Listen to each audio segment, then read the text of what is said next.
우리 함께 이 하나님의 말씀에 대한 고백하도록 하죠. 우리는 이 성경이 하나님의 말씀인 것을 믿습니다.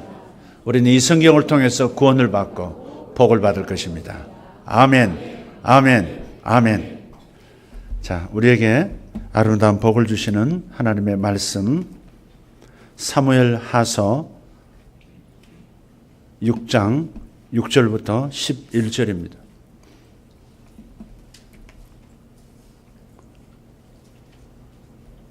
같이 합독합니다. 그들이 낙원의 타작마당에 이르러서는 소들이 뛰므로 웃사가 손을 들어 하나님의 궤를 붙들었더니 여호와 하나님이 웃사가 잘못함으로 말미암아 진노하사 그를 그곳에서 치시니 그가 거기 하나님의 궤 곁에서 죽으니라. 여호와께서 웃사를 치심으로 다윗이 분하여 그곳을 베레스 웃사라 부르니 그 이름이 오늘까지 이르니라. 다윗이 그날에 여호와를 두려워하여 이르되 여호와의 궤가 어찌 내게로 오리요 하고 다윗이 여호와의 궤를 옮겨 다윗성 자기에게로 메어가기를 즐겨하지 아니하고 가드 사람 오베데돔의 집으로 메어간지라. 여호와의 궤가 가드 사람 오베데돔의 집에 석 달을 있었는데 여호와께서 오베데돔과 그의 온 집에 복을 주시니라. 아멘. 지난주에 제주도에서 중국에서 건너온 한 신학교의 신학생들을 또 목회자들을 가르치고 훈련시키는 시간이 있었습니다. 실내는 굉장히 더웠고 하루 종일 강의를 하는데 땀을 비오듯 흘렸습니다. 그래서 끝나자마자 저녁 5시, 오후 5시에 시원한 바람을 좀 쐬려고 숙소 바깥으로 나갔는데 제주도 유명하지 않습니까? 삼다도. 세 가지로 유명한 섬, 바람, 여자, 돌. 그 중에 바람이 얼마나 차갑고 얼마나 강한지 그만 목에 이상이 생겼어요. 많이 써서 그랬지만 아마 이 찬 기운이 목을 좀 상하게 한 것 같아요. 그래서 조금 불편하게 들리실 수 있겠습니다. 또 내일부터 집회인데 내일부터 저기 전라남도 영암 권능교회에서 집회인데 제가 목이 이래서 저기 기도가 필요합니다. 여러분 기도해 주시면 감사하겠습니다. 지난주도 수요일날 모이셔서 간절하게 기도해 주셨다는 말씀을 들었습니다. 이제 여기서는 더 사역도 개인적으로 또 해야 되기 때문에 특별히 성도의 하나님의 은총이 임할 수 있도록 여러분 계속해서 기도해 주시면 감사하겠습니다. 하나님께서 저에게 보여주셨던 작은 그림 하나를 저녁 시간에 나눈 기억이 있습니다. 예배를 준비하고 찬양하고 있을 때 제 머리 뒤쪽으로부터 큰 배가 지나가는 그림입니다. 어떻게 배가 공중에 떠 있을 수 있겠습니까? 그렇지만 하나님이 보여주시는 그림이기 때문에 이것이 가능한 것이죠. 자세히 위를 올려다보니까 정교한 판자들로 만들어진 범선이었습니다. 굉장히 강력해 보이는 범선이었는데 쭉 전진할 때마다 앞에 있는 얼음 조각들, 빙하들이 쪼개져 나가는 겁니다. 그래서 목표를 향해서 갈 때 얼음들이 깨어져 나가고 바다를 가르면서 계속 전진하는 매우 강인한 모습의 배였습니다. 근데 그 광경을 보고 있을 때 제 마음에 이런 깨달음이 있었습니다. 그 선두에 있는 단단해 보이는 부분이 저였고 나머지 그 뒤쪽에 있는 배 전체가 우리 교회였고 우리 성도 한 분 한 분들이었다는 것입니다. 그것을 보면서 또 다른 깨달음이 있었습니다. 그것은 제가 나가서 사역하지만 제가 홀로 나가서 다른 교회를 섬기고 또 국내나 해외에 있는 교회를 섬기고 있는 것 같지만 사실은 교회가 함께 가고 있다. 영적으로는, 영으로는 우리가 함께 움직이고 있다. 저들의 기도, 저들의 중보가 나의 사역을 선두에서 하고 있을 때 뒤에서 밀어주는 강력한 에너지원이고 성령의 바람이 불도록 하는 저들의 가교가 되어주고 있고 저들이 가교가 되어주고 있구나 하는 것을 깨달았습니다. 그래서 저는 이렇게 여러분에게 다시 한번 제안하고 싶습니다. 제가 사역하지만 교회가 움직이고 있다. 왜냐하면 여기서 만든 하나님께서 만들어주신 그 스토리를 가서 전하는 것이고 또 얼마나 많은 말씀들을 우리에게 주셨습니까? 얼마나 많은 깊은 통찰력을 우리에게 주셨습니까? 그 말씀의 통찰력과 직관을 세상에 나가서 교회에 나가서 전한다고 하는 것, 그것은 큰 일을 이루는 것입니다. 풀씨 하나도 어디엔가 떨어지면 반드시 풀을 피워내고 도토리 한 알도 어디엔가 구석 떨어져서 낙엽 아래서 뿌리를 내리면 큰 상수리 나무가 되고 숲이 되는 것처럼 나가서 단지 한 주간 사역하고 돌아오지만 거기서 뿌려진 말씀의 씨앗과 거기서 일어났던 하나님의 기이한 역사들은 반드시 그 교회와 지역사회에 큰 숲을 이루는 역사가 있다 믿고 또 여기에 동참한 저와 여러분이 수고한 정도에 따라 하나님께서 보상을 주시고 축복하시는 역사가 반드시 있을 것이다. 그러므로 여러분도 믿음을 가지고 뒤에서 저를 위해서 기도해 주시면 감사하겠습니다. 할렐루야. 꼭 저도 여러분을 위해서 기도하면서 사역하도록 하겠습니다. 제가 길게 이 말씀을 드리는 이유는 목이 조금 갔다. 그러니 불편해하지 말고 귀를 닫지 말라 하는 부탁의 말씀입니다. 이런 얘기가 있습니다. 한 남자가 두 석공이 한 건물에서 일하고 있는 것을 지켜보고 있었습니다. 한 석공은 눈살을 찌푸리고 투덜거리면서 자기가 하는 일에 대해서 계속 불평하면서 또 누군가를 원망하면서 일을 하고 있는 거예요. 그를 향해서 무엇을 하고 있느냐고 그 남자가 묻자 이렇게 말합니다. 내 등뼈가 부러지려 할 때까지 하루 종일 그저 돌 위에 돌을 쌓고 있을 뿐이다. 그렇게 대답을 하는 겁니다. 그런데 저쪽에서 일하는 다른 한 석공은 휘파람을 불면서 얼굴에 웃음기 가득한 모습으로 일을 하고 있습니다. 몸놀림은 가볍고 그 얼굴은 만족감에 상기되어 있는 것이 역력합니다. 그에게도 물었습니다. 당신 무엇을 하고 있어? 선생님, 저는 그저 돌벽을 만들고 있는 게 아닙니다. 저는 하나님께서 일하시고 하나님께서 복을 주시는 예배당을 지금 짓고 있는 중입니다.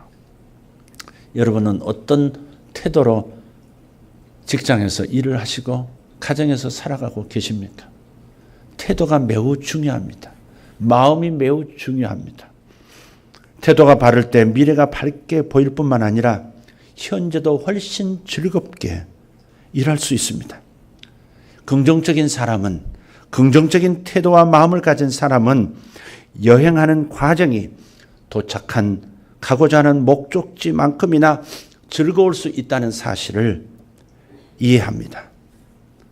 어떤 화물차를 운전하시는 분이 계시는데 그럼 하루에도 수백 킬로를 운행을 하는 겁니다. 이 사실을 알고 있던 가까운 친구가 물었습니다.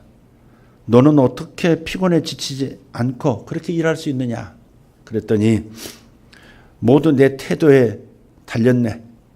어떤 운전사들은 일하러 간다. 아침에 그렇게 말하지만 나는 이렇게 말하면서 집을 나서네.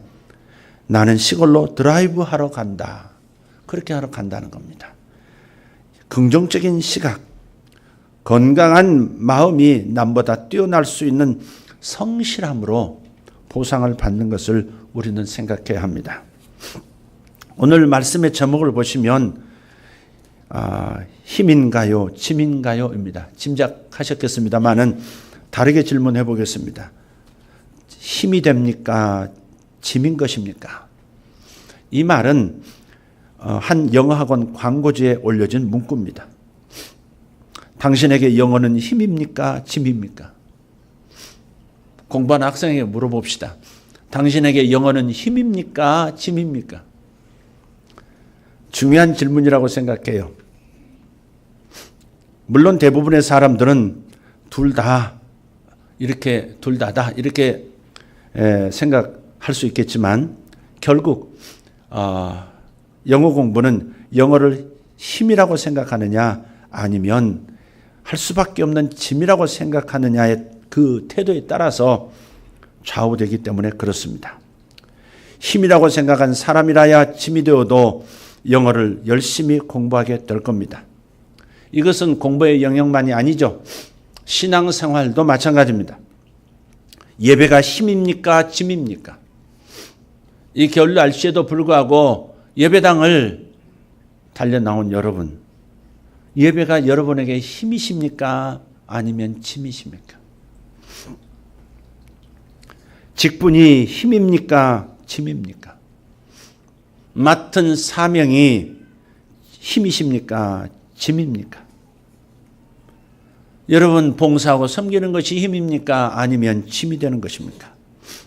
이에 대한 대답에 따라서 신앙의 질이 달라질 겁니다.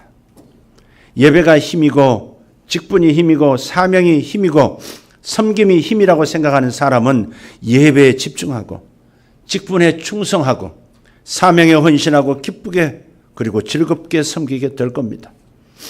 그래서 이런 사람들에게는 예배는 복이 될 것이고 직분도 복이 되고 사명도 복이 되고 섬기는 모든 순간순간이 그리고 그 결과가 복이 되는 것입니다. 지난주에도 말씀했지만 그래서 태도가 중요하다 하는 것입니다. 태도가 중요하다. 태도가 잘못되면 모든 것이 잘못되고 태도가 무너지면 모든 것이 무너지게 되어 있습니다.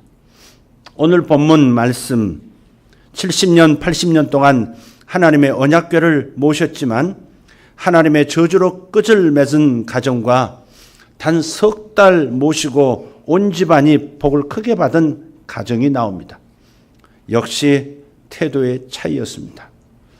오늘 말씀의 본문은 하나님의 언약궤와 관련해서 긴 역사적 배경을 가지고 있습니다. 자, 이런 얘기 있어요. 이스라엘의 중심은 예루살렘이라는 말이 있어요. 수도니까 당연하죠. 예루살렘의 중심은 성전이란 말이 있어요. 성전의 중심은 성소란 말도 있어요.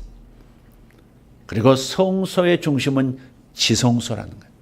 그리고 지성소의 중심은 하나님의 임재를 상징하는 언약궤에 있다. 이스라엘 사람들에게 있어서 하나님의 언약궤가 어떤 존재인지 잘 가르쳐주는 말입니다.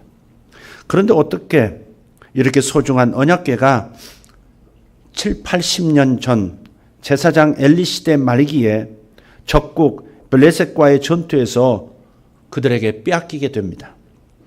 그들은 이스라엘의 신을 포로로 붙잡았다고 아주 좋아했죠. 이방 신들은 뭔가 상징적인 그런 물건들이 바로 신이라고 하는 그 미신적인 생각으로 토테미즘으로 갈 때가 참 많아요. 언약궤가 하나님은 아니죠. 그러나 언약궤는 하나님의 임재를 상징하는 대표적인 성물이었어요. 이스라엘의 신을 포로로 붙잡았다고 좋아하던 그 블레셋, 그것은 그들의 착각이었어요. 그런데 그들에게 오히려 불행의 시작이 되고 말았어요. 언약궤가 가는 곳마다 엄청난 재앙이 따랐습니다. 그래서 그들 스스로 언약궤를 이스라엘로 돌려보내게 됩니다. 이렇게 다시 이스라엘로 돌아온 언약궤가 이스라엘 땅 기럇 여아림 산지에 사는 아비나답이라고 하는 사람의 집으로 모셔드리게 되었고 그곳에서 무려 70년, 80년 동안을 머물게 됩니다. 본문은 바로 여기서부터 시작이 됩니다. 다윗이 사울에 이어서 왕이 됐지만 이스라엘을 완전히 통일하지는 못했습니다. 그래서 남쪽 유다 지파에서 부분적인 왕 노릇을 7년 반 동안 하게 됩니다. 그러다가 이스라엘을 통일하고 당시 여부수 사람들이 살고 있는 예루살렘을 점령해서 그곳을 이스라엘의 수도로 삼게 됩니다. 그리고 아비나답의 집에 있는 하나님의 언약궤를 예루살렘에 모셔오려고 합니다.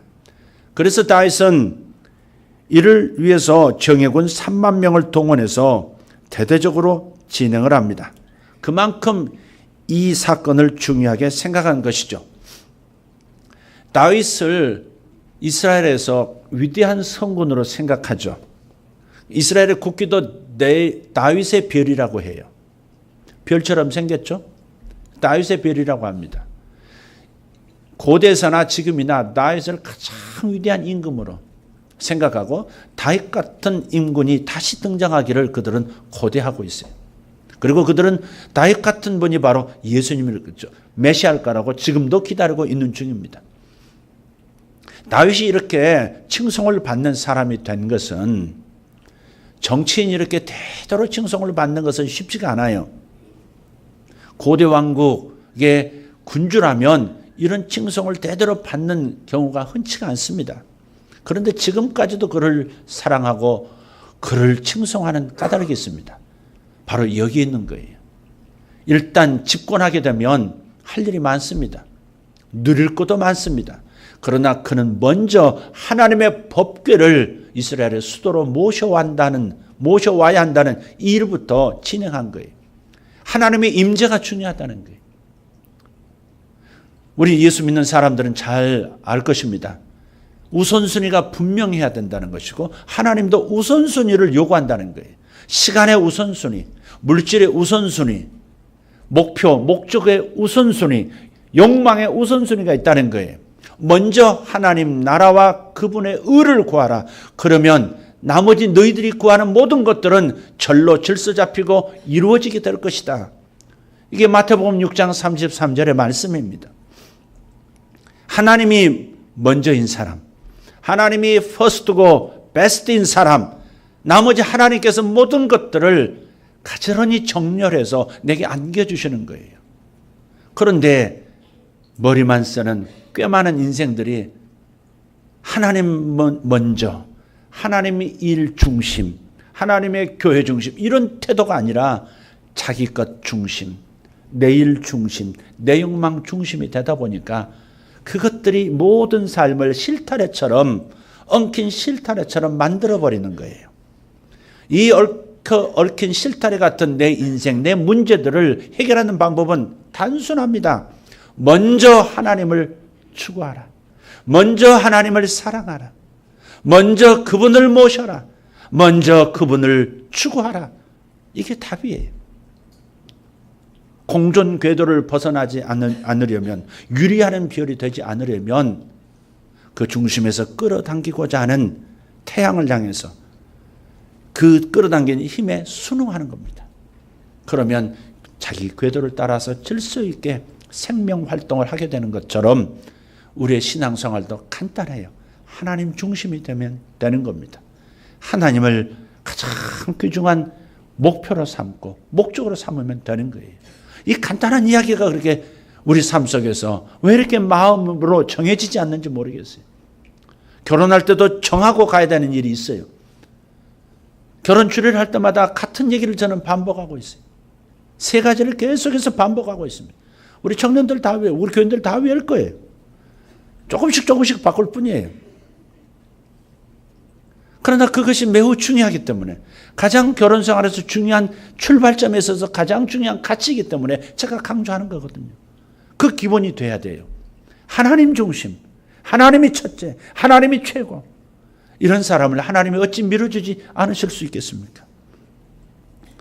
자, 이 얘기가 지금 여기 나오는 거예요. 다윗이 그런 사람이었다는 것이죠. 그런데 오늘 본문 나온 대로 언약궤를 모셔오는 과정에 뜻하지 않은 사고가 발생합니다. 언약궤를 실었던 그 수레가 있었는데 그 수레 뒤를 따르던 아비나답의 아들인지 손자인지 분명하지 않아요. 우사가 수레를 끄는 소들이 뭔가에 놀라서 펄쩍 뛰니까 뒤에 실려있던 수레도 덩달아서 뛰었고, 그 위에 놓여져 있던 하나님의 언약궤가 그만 흔들리면서 땅에 떨어질 지경이 된 거예요. 그래서 우사가 그 언약궤를 붙잡았다가 급사를 한 거예요. 이 사건이 다윗에게 매우 큰 충격이었습니다. 그래서 다윗은 언약궤를 예루살렘으로 모시는 것이 두려워서 일단 보류합니다. 아니, 잘못해서 사람도 죽는데 만약에 수도로 모셔왔다가 거기에서 무슨 잘못이 벌어지면 그럼 나라 전체에 사단이 생길 것을 염려했던 것이죠. 그래서 일단 보류하고 근처에 살고 있는 오벳 에돔이라는 사람의 집으로 언약궤를 모시게 됩니다. 그래서 이 언약궤를 예루살렘으로 모셔 올리는 이 일이 실패로 끝나고 말죠. 비록 이 일이 실패로 끝나기는 했지만 이를 통해서 하나님께서 사울을 버리고 다윗을 선택하신 이유, 하나님께서 다윗을 내 마음에 맞는 사람이라고 사도행전 13장 22절에서 말씀하신 이유를 분명하게 깨달을 수 있습니다. 사울은 40년 동안 이스라엘의 왕이었어요. 그러면서도 단 한 번도 하나님의 임재의 상징인 언약궤를 찾지도 않고 기럇 여아림에 방치하다시피 하고 지냈지만 다윗은 다른 행동을 취해요. 왕이 된 다음 우선적으로 했던 일이 언약궤를 찾아오는 것이었습니다. 이것은 그의 관심이 늘 하나님께 있었음을 보여주는 것이죠.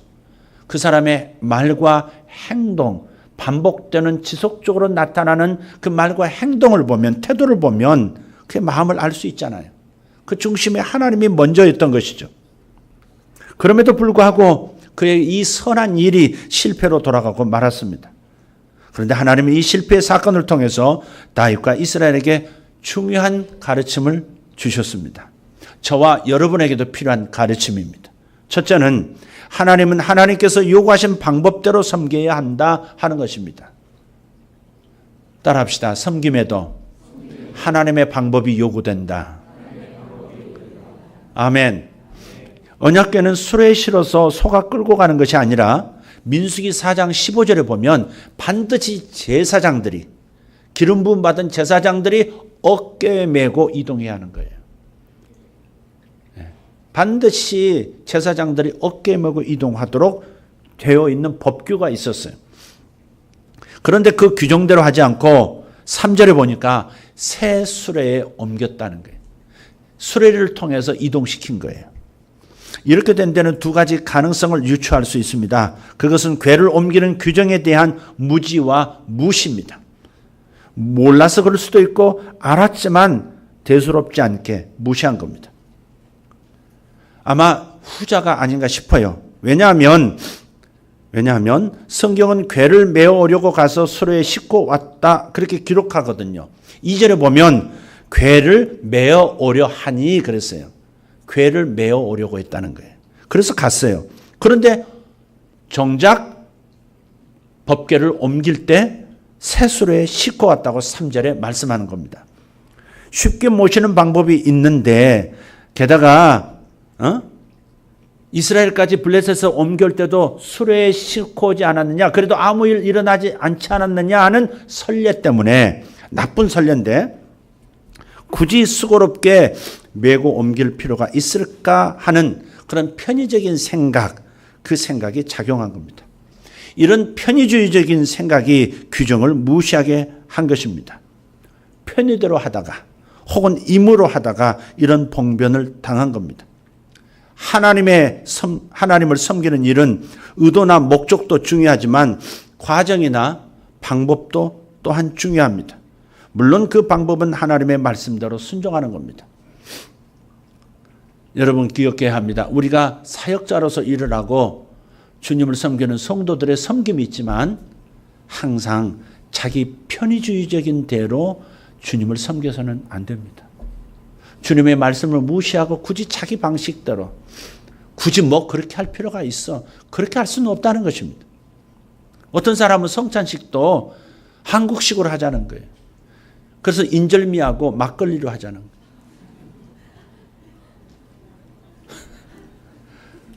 여러분 혹시 원하십니까? 나중에는 맥주하고 땅콩으로 하자는 사람도 생길지도 모르겠어요. 절대 그럴 수 없는 일이죠. 그럴 수 없는, 절대 본질은 건드려서는 안 되는 거예요. 비본질은 얼마든지 바꿀 수 있는 그런 융통성은 있어야 돼요.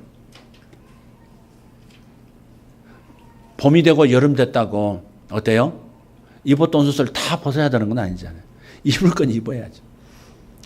본질은 입는 거예요. 가리는 거예요. 그러나 봄이 되면 봄의 옷을 입는 것이고 겨울이면 겨울의 옷을 입는 거죠. 본질은 반드시 지켜야 합니다. 비본질은 그것은 융통성 있게 우리는 적용하면 되는 것이죠. 어쨌든 우리가 하나님을 섬기는 데 있어서도 자기 이무대로 섬겨서는 안 돼요. 사역자들도 이무대로 섬길 때가 있어요. 이무대로 봉사하고 이무대로 사역하는 거예요. 자기 뜻대로 시간을 사용하고 자기 뜻대로 자기 방법을 사용하는 거예요. 그래서 하나님의 말씀대로 순종하는 것이 매우 중요하다. 그것이 하나님의 방법이다. 자, 제가 말씀드렸어요. 첫째로 하나님이 주시는 중요한 가르침, 하나님께서 요구하신 방법대로 섬겨야 한다는 거예요. 두 번째, 신앙의 사유화에 대한 경고입니다. 우사가 6절에 보면 하나님의 궤를 붙들었다 그럽니다. 이 붙들다 하는 단어가 재밌어요. 아하즈라는 단어예요. 외우기도 쉬워요. 아하즈 이러면 돼요. 어허 이렇게 깨달았다. 아하즈라는 단어가 붙들다는 거예요. 그런데 이것은 단순히 물건을 붙잡는 동작을 의미하는 것이 아니고요. 누군가 가지고 있는 것이 자기의 것임을 확인하고 이건 내 건데 라고 하는 거예요. 이 법궤 내 건데 70년 80년 우리 집에 있었는데 우리가 모셨었는데 왜 옮기라 그러는 거야 하는 거죠. 자기 소유를 의식하고 이건 내 거야 라는 표정으로 잡아채는 동작, 그것이 바로 붙잡다에 담긴 원어의 내용이에요. 그냥 붙잡은 게 아니에요. 하나님의 중심을 보신다는 거죠. 그냥 법궤를 보호하기 위해서가 아닌 거예요. 이거 내 건데. 반지의 제왕 영화에 보면 계속 그러죠. 나의 보물, 걸룸, 나의 보물, precious. 반지의 제왕을 안 보셔가지고 웃음기가 여러분에게 없어요. 그래서 자신의 소유는 자기 마음대로 조종하게 돼요. 그래서 아하지야는 조종하다 그런 뜻도 있어요. 그래서 결론적으로 말하면 여기서 우사가 언약궤를 붙들었다고 하는 것은 언약궤를, 그 하나님의 임재를 뜻하는 그 법궤를 자신의 소유물처럼 생각하고 그것을 조종하려고 했다는 뜻이에요. 이 해석이 여러분에게 지나친 비약처럼 보일 수도 있겠습니다만은 이어서 나오는 7절의 말씀을 보면 이것이 확인이 돼요. 우사가 잘못함으로 말미암아 그랬어요. 우사가 잘못했다. 법궤를 붙잡는 것이 왜 잘못한 일이에요? 그런데 잘못했다고 성경은 얘기하는 거예요. 외형적으로는 당연히 붙잡아야죠. 그러나 그 중심에는 내 거야라는 소유의식과 그리고 내 것이기 때문에 내 마음대로 할 수 있어라는 오만방자함이 있었다는 것이죠. 이것이 바로 우사가 잘못함의 내용입니다. 어떤 영어 성경에는 불경스러운 행동이라 이렇게 번역한 성경도 있어요. 불경스러운 행동을 했다는 거예요. 우사가 언약궤를 붙잡은 것이 단순한 잘못된 행동이 아니라 하나님 앞에 불경스러운 행동이 되었다. 왜냐하면 앞서 말씀드린 대로 그가 언약궤를 마치 자기 소유처럼 생각해서 그것을 마음대로 조종하는 태도를 가졌기 때문에 그렇다는 겁니다. 그렇기 때문에 이 사건은 언약궤를 자신의 소유처럼 생각한 것에 대한 하나님의 강력한 도전이고 경고고 심판이 되는 것입니다. 다시 말해 신앙을 사유화해서 이용하지 말라는 하나님의 경고가 여기 있습니다. 이와 같은 신앙의 사유화는 결국 신앙을 자신의 이기적인 목적을 위한 수단으로 하나님을 이용의 도구로 만들어 버립니다. 그렇다면 이러한 일들이 구약 성경에 나타난 수천 년 전에 나타난 우사만의 문제일까 하는 것입니다. 아니라는 것이죠. 신앙의 역사에서 반복되고 있습니다. 오늘날도 계속 진행되고 있는 일입니다. 특별히 21세기 현대교회 성도들에게 주시는 경고의 말씀이 될 수밖에 없는 부분이 우리에게 있어요. 명분은 하나님을 위한다면서 실제로는 자신의 욕망을 추구하는 경우가 많습니다. 하나님께서 나를 사용하시도록 해야지 내가 하나님을 이용하려고 해서는 안 되는 것이죠. 우리 마음에는 하나님께 사용되고 싶은 갈망보다는 나를 위해 하나님을 이용하고 싶은 마음들이 한 모퉁이에 잡혀 있을지도 몰라요. 그 부분 우리 스스로 진단해야 합니다. 하나님께 사용을 당하면 복이 되지만 하나님을 이용하면 자신의 소유물처럼 이용하려고 하면 화를 당할 수밖에 없습니다. 그래서 이 마음들을 경계하고자 다윗이 통분히 여기면서 그곳 이름을 베레스 우사라고 칭했습니다. 우사를 친다 그런 뜻이. 오늘도 어떤 분들은 교회를 섬기기 위해서 열심히 차를 몰고 오시다가 앞차를 쳤대요. 우사 하셨답니다. 베레스 하셨답니다. 주님을 섬기다 보면 별일이 다 생겨요. 그래도 마음 흔들리지 않고 주님을 향한 갈망이 더 조금만 일어나는 여러분들 되기를 바랍니다. 어떤 경우는 주일날 예배 오는데 접촉사고가 일어났어요. 그러면 내가 하나님 예배하러 가는데 왜 이런 일이 생기냐고 이렇게 불평 아닌 불평을 할 때가 있어요. 아니죠.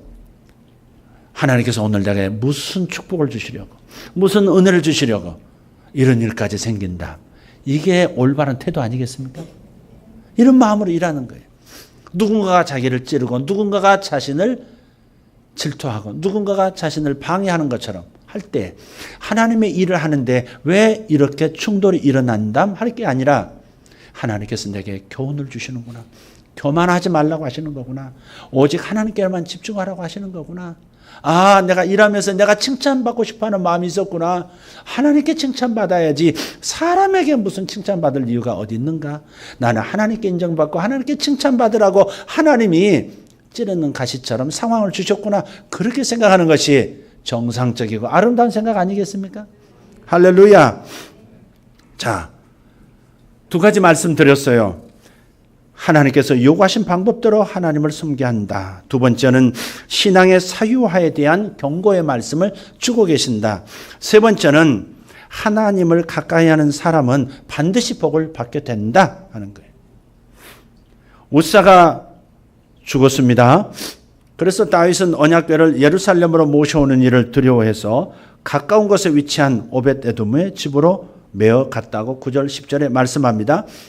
자, 그런데 언약궤가 오벳에돔의 집에 머무는 석 달 동안에 하나님께서 그의 집과 그의 모든 소유에 복을 주셨다고 12절에 말씀합니다. 그가 받은 복의 구체적인 내용이 역대상 26장 4절에서 8절에 나옵니다. 한번 꼭 나중에 읽어보시길 바랍니다. 어쨌든 오벳에돔은 하나님께로부터 자손의 복을 받습니다. 여러분 당대에만 복 받으시면 안 됩니다. 다음 세대도 복을 받아야 합니다. 그렇게 복의 유산, 복의 유전이 있어야 하는 것이죠. 중국은 지금 긴장하고 있답니다. 애완견에게 1,500만 원짜리 시계를 이렇게 양쪽에 채워줄 만큼 돈 쓸 때를 모르는 재벌 2세들. 한번 친구들 미국에서 대학 다니면서 한번 파티 열면서 5천만 원씩 쓰는 그런 주체할 수 없는 그러한 그 재벌 2세들이 어떻게 아버지로부터 그 기업을 이어받아서 중국 그 경제를 이끌어갈까 매우 염려가 된다는 겁니다. 그런 재벌들이 100만 명이 넘는데요. 쪽수가 많으니까 재벌들 쪽수도 많은 거예요. 그런데 2세 경영이 어떻게 잘 순탄하게 넘어갈 수 있느냐 굉장히 염려가 된다는 거예요. 여러분도 여러분 자녀에게 여러분이 받은 복의 갑절 이상으로 복이 유산이 되어져야 합니다. 유전이 되어져야 합니다. 꼭 그렇게 이 자식에게 복이 유전되는 축복을 꼭 받으시기를 예수 이름으로 축복합니다. 자, 자손의 복을 받았죠. 집안이 번영하게 됐죠. 주변에 영향력을 떨치는 명문가가 되는 복을 받았습니다. 그래서 그는 하나님을 가까이 한 사람, 가까이서 하나님을 섬긴 사람은 반드시 복을 받는다 하는 것을 보여주는 증인이 된 겁니다. 멀찌감치 주님 따라가지 마세요. 가까이 좀 따라가세요. 우리 흔히 그 말 듣지 않습니까? 예수님의 십자가 지고 가시는 그 뒤를 멀찌감치 베드로가 따라가다가 시험 들었다고. 멀찌감치 따라가다가. 바싹 따라가는 것이 오히려 시험에 들지 않을 수 있는, 오히려 하나님의 복에 가까이 접근할 수 있는 유일한 길입니다. 그러니 주님을 가까이 모시는 여러분 되기를 축복합니다. 이것은 7, 80년 동안 언약궤를 모시고 있었던 아비나답의 집과 확연한 차이입니다. 오랜 세월 언약궤를 모신 아비나답의 집은 우사의 죽음이라는 비극으로 끝이 났는데, 반면 오벳에돔은 단 석 달을 모시고도 이런 복을 받았습니다. 이때 여러분 한 가지 의문이 마음속에서 뭉게구름처럼 일어나야 합니다. 하나님을 가까이 하는 것이 복이라면 왜 하나님을 가까이함의 상징인 언약궤가 아비나답의 가정에는 화가 되고 오벳에돔의 가정에만 복이 된 것일까 하는 것입니다. 똑같은 언약궤인데 왜 한쪽은 저주와 두려움의 대상이 되고 또 한쪽은 축복과 기쁨의 대상이 됐을까? 똑같은 언약궤인데 똑같은 하나님의 임재인데 왜 한쪽은 7, 80년을 함께 있어도 아무런 일 한 번 일어나지 않는가? 그런데 다른 한쪽은 단 석 달 만에 엄청난 복이 임한 것일까? 여러분 마음에 의문이 생겨야 하는 것이에요. 하나님은 올바른 질문에 대해서 좋은 대답을 주시는 분이세요. 이런 질문을 하셔야 합니다. 이런 의문이 여러분 앞에, 여러분 안에 뭉게구름처럼 일어나야 합니다. 왜 내게는 이런 일이 일어나지 않을까? 왜 내게는 이런 일이 일어나지 않을까? 똑같은 하나님을 모시고 사는데 왜 내게는 이런 현상이 생기지 않는가? 강한 도전이 있어야 돼요. 그 이유는 앞서 말한 대로 하나님을 주인 삼고 섬기기보다 자신이 주인 되어 하나님을 이용하려는 태도를 가졌기 때문에 그런 거예요. 그리고 이 사건은 다윗에게 언약궤를 다시 예루살렘으로 모셔오게 하는 강력한 동기부여가 됐습니다. 그래서 오벳에돔의 집에 언약궤가 머문 지 석 달 만에 예루살렘으로 메오게 된 거예요. 성경은 다윗을 이렇게 표현합니다. 아까 사도행전 13장 22절의 말씀, 하나님의 마음에 맞는 사람. 다윗은 내 마음에 합한 사람이라 그러셨단 말이에요. 오늘 본문을 통해서 이 표현이 다윗에게 적절하다는 것을 확인할 수 있었습니다. 말씀에서 그가 이런 말을 들을 수밖에 없도록 만든 두 가지 중요한 태도가 나타납니다. 이 태도 두 가지만 말씀하고 마치겠습니다. 하나는 하나님을 사모하고 사랑하는 것이 다윗에게 있었다는 겁니다. 이게 매우 중요해요. 하나님을 사랑하고 사모하는 마음, 하나님을 그리워하는 마음, 하나님을 그리워하는 마음. 이런 태도가 오랜 세월 사람들의 기억에서 사라진 하나님의 임재의 상징인 언약궤를 찾게 했고 또 대대적으로 자기가 거하고 있는 예루살렘으로 모셔오는 일을 하게 한 것입니다. 이것은 하나님을 가까이 하고 가까이서 섬기고 싶어하는 그의 마음과 태도를 잘 보여줍니다. 하나님을 사랑하는 것, 하나님을 사모하는 것. 최근에 어떤 드라마를 잠깐 보니까 박영규 씨가 어떤 한 중년 여인을 몹시 사모하더라고요. 함께 하기를 원하고 뭐 엄마를 부탁하던가 뭐 그런 건데 얼마나 세련된 회장님이신데 말도 잘하고 재치도 있고 주변이 막 들썩들썩해도 말로 잘 이렇게 달래서 잠잠하게 만들고 여인을 향해서 사랑을 보이는데 1000마리의 학을 접어서 접다 지쳐서 문방구에서 사가지고 보냈지만 그렇게 해서 그 여인에 대한 사모함을 이렇게 보이더라고요. 그 드라마 보시는구나 웃는 거. 대부분 여성분들이 웃네. 남자분들은 무덤도 무슨 소리야 지금 그러죠. 네. 처음에 얼마나 그 여인을 사모하는지 뭐라고 표현할 수가 없네. 그런데 그 시도가 뜻하지 않게 좌절이 된 것이 오늘 본문 얘기죠. 하지만 오벳에돔의 집에 머물고 있는 그 언약궤가 그 가정에 큰 복을 주셨다는 소문을 듣고 그는 다시 예루살렘으로 모셔오게 됐습니다. 여기에서 두 번째 그의 좋은 태도를 발견합니다. 그것은 하나님의 복을 사모하는 거예요.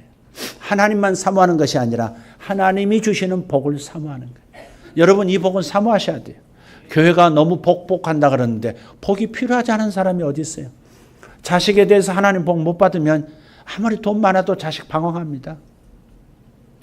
자식 망가집니다. 하나님 주신 복이 이 돈을 잘 사용할 수 있는 하나님의 복이 자손에게 임하지 않으면 물려준 돈이 자식을 망가뜨린다는 말이에요. 그러니까 자식을 기르는데도 복이 필요하고 일하는데도 복이 필요한 거예요. 돈만 많이 모으는 것이 복이 아니라 일하는 과정에서 행복하고 즐겁고 정말 가치 있는 일을 하고 있다고 하는 이 만족도가 영혼까지 젖어들도록 할 수 있는 그 복이 우리에게 필요한 것이거든요. 같이 사는 사람 부족한 게 많아도 약점 시집 올 때부터 지금까지 변하지 않아도 여전히 싱크대에서 양치질하는 그 남편을 보면서 불릴 듯 성질이 올라와도 주여 그래서 맞추고 살 수 있는, 그리고 또 사랑하며 살 수 있고 할 수 있는 그런 마음을 얻는 것, 그것도 복이라고 믿어요. 남자 흉 봤으니까 여자 흉도 봐야지. 어떤 여성들은 싱크대도 꼭 팔을 놓고 씻는데요. 한 발로 짝발로 해가지고 싱크대가 아니고 세면대. 자기 아내는 항상 세면대에 발을 얹어놓고 발을 씻는데, 근데 그분이 사모님이에요. 그렇게 그러지 말라고 해도, 아니 발 씻고 깨끗이 씻으면 됐지 왜 여기서 못하게 하냐고 그런다는 거죠. 근데 아까 그 싱크대에서 양치질 하시는 남편도 마찬가지예요. 아, 이게 뭐가 어때서 물로 다 씻은다면 다 그건데 뭘 가지고 그러느냐 그러는데, 이게 자기는 잘못이라고 생각 안 하는 거예요.